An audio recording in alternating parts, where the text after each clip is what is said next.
What student loan borrowers need to know after a federal court struck down Biden's forgiveness program. Student loan borrowers are now waiting indefinitely to see if they'll receive debt relief under President Joe Biden's student loan forgiveness program after a federal judge in Texas struck down the program Thursday, declaring it illegal. The Department of Justice immediately appealed to the Fifth U.S. Circuit Court of Appeals.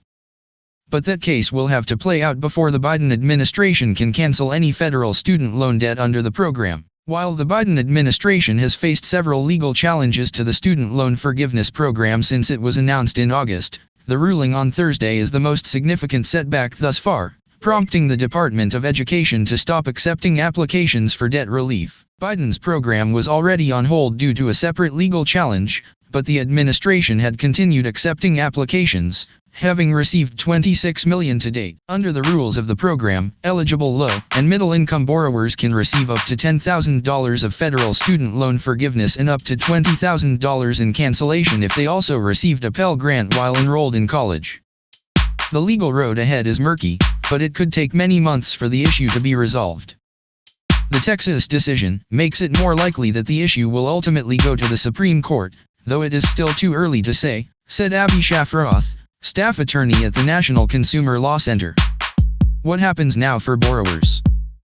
Borrowers will have to wait for the government's appeal to the Fifth Circuit Court to play out. While it can be tough to follow all the various legal challenges, borrowers can subscribe for updates from the Department of Education and check the federal student aid website for further information. It could take months for the court to issue a final ruling.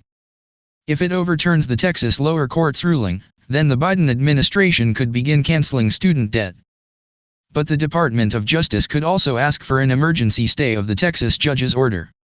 If granted, and if a different appeals court ends its temporary stay on the program in a separate, pending case, then the administration would be allowed to cancel debt before a final ruling is made by the Fifth Circuit. Initially, the Biden administration said that it would start granting student loan forgiveness before payments are set to resume in January after a years-long pandemic pause.